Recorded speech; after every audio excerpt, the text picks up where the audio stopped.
Yes. Thank you, Siesta Ocha, for that opening bit of music, and welcome to City Business with Michael Halley, who's going to give us an unofficial accounting, an update, what went on last night. Hopefully no fistfights or anything, and lots of good news. This is James Moore. Thanks for tuning in to People-Powered KRUU-FM, broadcasting on a beautiful day here in the springtime of... well, the trees are budding. Not quite insects. Actually, I saw them moving last night. We're going to be insect prone soon. But good to see you, Michael Halley. How you doing? I'm good. Glad to be here. Nice to see also Jason Strong in the house. Jason Strong with the Fairfield Media Center. We appreciate him dropping by, doing the great work for a number of years now. And what do we got on the docket? All right. Well, I'm going to call this a semi-official informal review because I actually was there. So I can speak with some authority instead of a completely unofficial. Okay. Just playing with words a little. So I like to do this because James asked me 2 years ago, and just keeps people up to speed on what's happening here in your own city. We do appreciate it. Thank you very much. I appreciate that you appreciate it. All right. So as part of our consent agenda, it's one of those days. It is a day. It's spring fever, I think. Yeah. All right. Part of our consent agenda is generally just approving minutes of our last meeting and a bunch of small things like part-time hiring and such. But there's a restructuring at the police department. I'll explain, paraphrase what our police chief, Dave Thomas, said. He said that the former structure was that he was the chief, and then there were two positions under him, one that dealt with administration and patrol, and one that dealt with investigations. They found that the person who was in charge of both administration and patrol was overworked, and so they did some interviewing internally and promoted one of the sergeants to the rank of lieutenant, so that now there will be a lieutenant in charge of patrol, one in charge of administration, and one in charge of investigations. Okay. So that... Where it used to be two? Used to be two, with one very overworked. So this will streamline things and allow for better functioning, which is really the whole point of everything that is done internally in that way, is to try to make a department function more smoothly, more efficiently.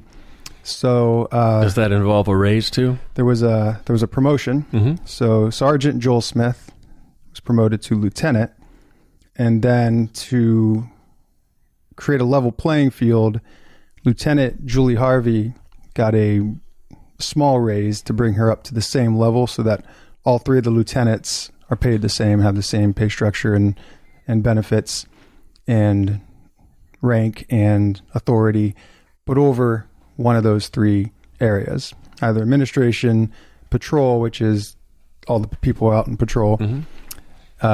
Or investigations. And so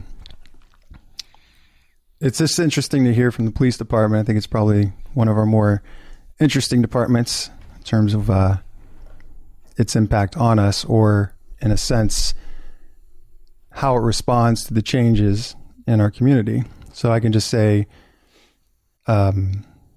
they've increased investigations in the past 3 years so that they can try to go after the people who are pushing drugs.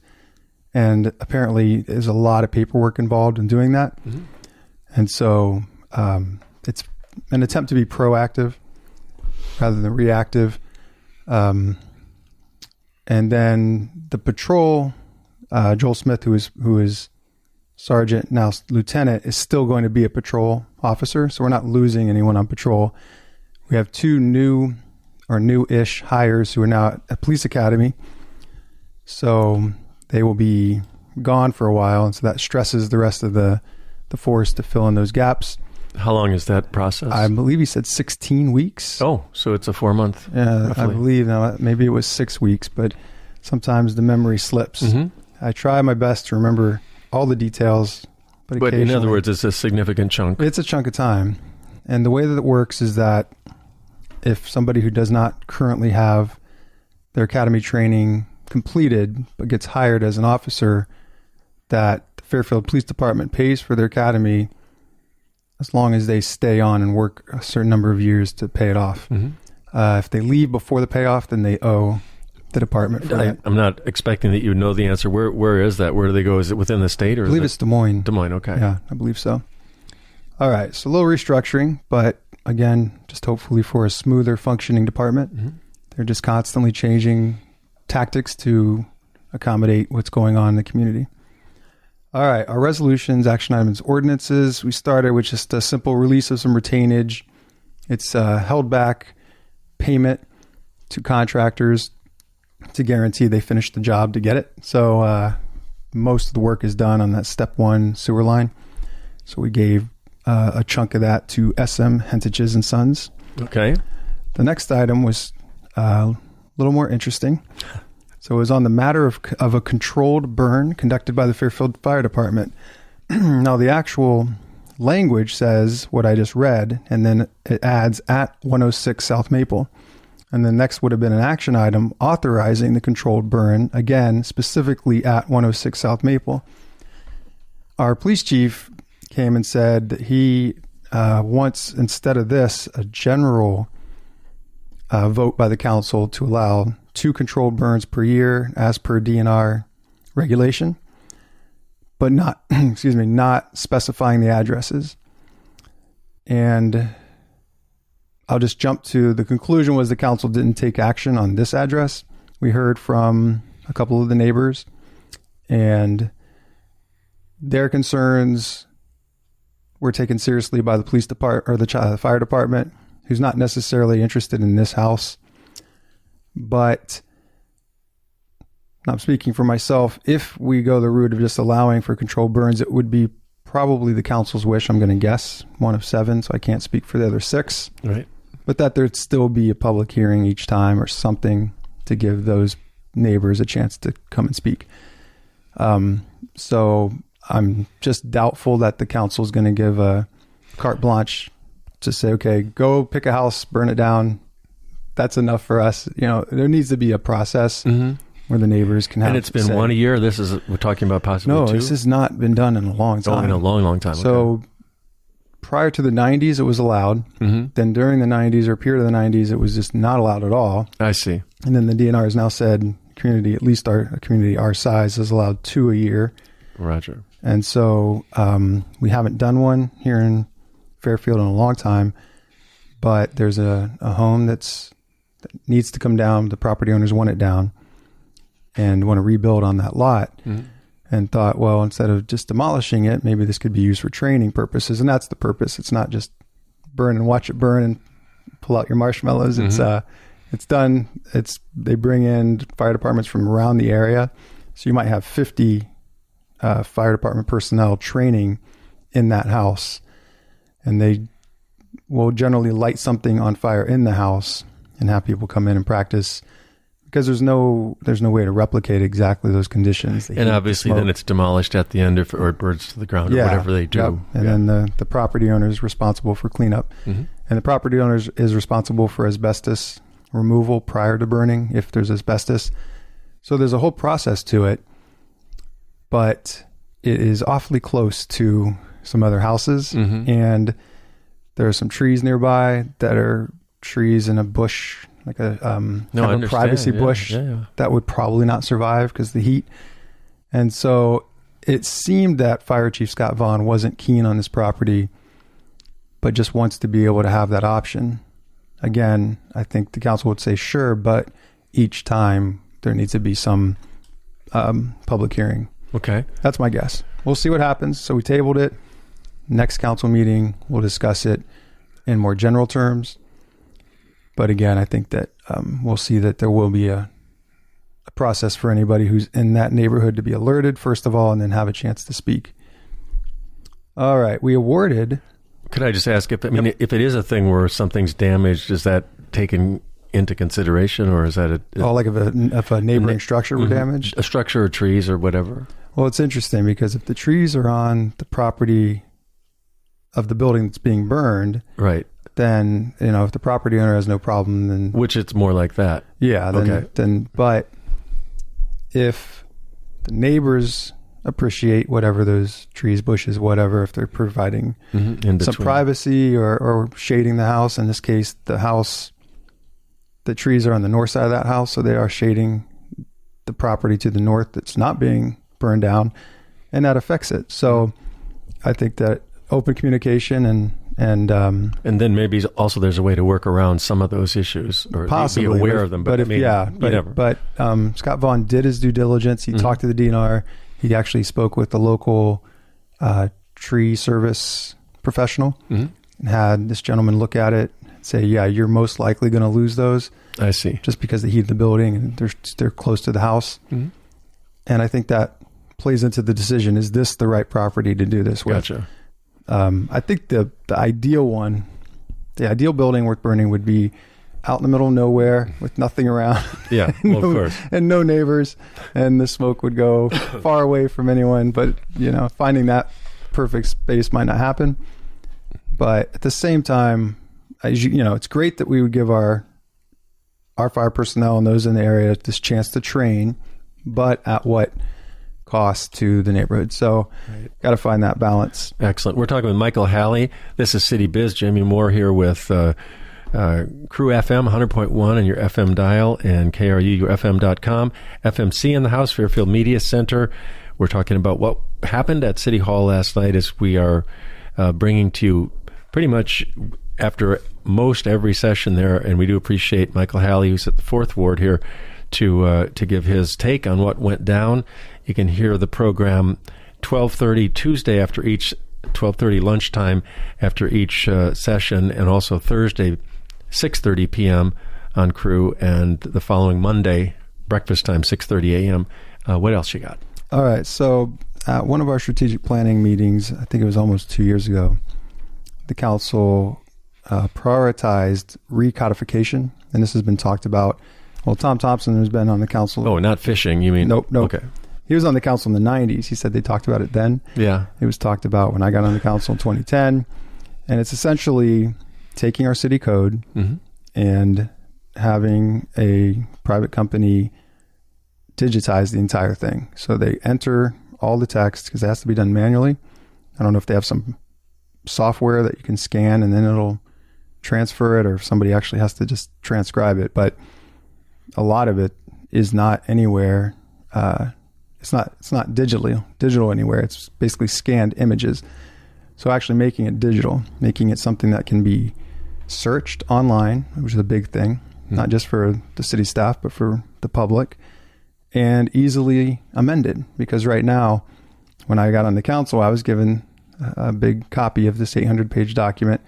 And then every time we'd have an amendment, I was supposed to find the spot where you put it. But once you shorten or lengthen a section, then all the pages no longer match up and you get a mess. So this is something we really need to, again, we're talking streamlining internal functions. That'll make a big difference for the city, but also the public can go on the city's website and easily, and I've used it on other cities, very easily find what you're looking for. So if you're curious about, do I need a permit to try to plant a tree in the city right away? Yes, you do. Enter, you find it very quickly, or at least that portion of the code. Signage, we just changed recently. So if someone was curious, am I allowed to put up this kind of sign in this area? They can go into the code, do a search, and find it very easily. The version of the code that's on the city website now is not 100% up to date, and that's been an issue for some time. So we had quite a bit of surplus in our budget that we didn't spend last fiscal year, and we're using a small portion of that. It's about $18,000 or $17,000 to do this, and then we'll have new hard copies, but we don't really need that many. There'll be one at the library for anybody who wants to peruse the city code. Obviously one at City Hall, but originally we were trying to get multiple copies, but we may not go that route. If we just have it digitally on our website, it'll just make such a good difference, a positive difference. Obviously you need some hard copy because not everybody's on the internet, but it's so much more accessible if you do. Yeah, and easily searchable rather than flipping pages. All right, all the other items here related to our big project, our wastewater treatment plant upgrades. Right. I'm going to condense this very briefly. The USDA, because the federal budget was not passed, cannot award either a grant or a loan to make up the difference in the bids coming a little bit high for the sewer upgrades. And so we asked the contractor who would be awarded, the low contractor, if they would be able to hold off. Sometimes contractors say yes, but charge cities or communities for their time. And this one was willing to hold off without charging. So we're hopeful that come June, a budget will be in place. USDA, being a federal agency, will then have the authority to grant the grants and the loans, and we'll be able to move forward from there. So, great. Yeah, I mean, we were just talking about that on KRUU's News. Trump is slow with the federal point, but I mean, 27 by this time out of 533. I think Bush had 36 by this time. Obama had 69. So it's obviously, and then they're talking about cutting back on a bunch of different things. So, but I think obviously for government to function, you need some people in place, and that'll be rolling out. Yeah, and that will affect. I think Branstad now is being approved for the China. Yeah, I've heard that as well. So I think that came through today. But anyway. Yeah. So yeah, it's interesting times. I'm not quite sure what the holdup is. I don't know. Maybe well, I think this happened before. Again, this time of a new tenure is not unusual for some lag. Yeah. But yeah. I mean, and then you see how it affects even your local city. So everything's connected. Just an aside, I had a grant lined up for trees on our north entryway by the pedestrian bridge on Highway 1. And again, it was federal, and it didn't come through. It's still pending. And so Trees Forever, who was administrating it, contacted me and said, we have another grant. It's an Alliant Energy grant called, obviously I'm getting it mixed up with Operation Relief. It's not Operation Relief. I think it's the one that we... Yeah, it's that I don't remember the name of it. I can't remember. Branching Out. Branching Out. That's exactly it.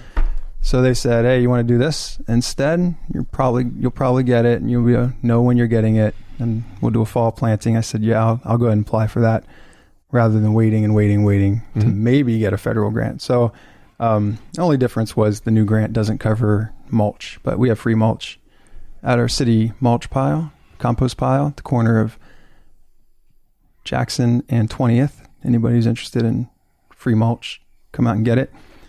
So we'll be all right. But it's interesting that even that little project, federal project, something is, and for the first time, Trees Forever said this has never happened this way before, that it's just in limbo. So hopefully the wheels will be greased and things will start flowing, so everything will get done on time. All right, moving along. That's a good alternative then, and it's a great program, yeah. Yeah, so it worked out. There's always another grant if you look hard enough. All right, committee and board reports. Property committee, I'm on that with Darren Hamilton and Katie Anderson. So there's a company in town, Fairfield Castings, who has a piece of land. It's north of the Dexter soccer field, so between Dexter soccer field and the railroad tracks, over by 23rd and Grimes. And they've been, for many years, dumping their sand ash is the closest description of what that is.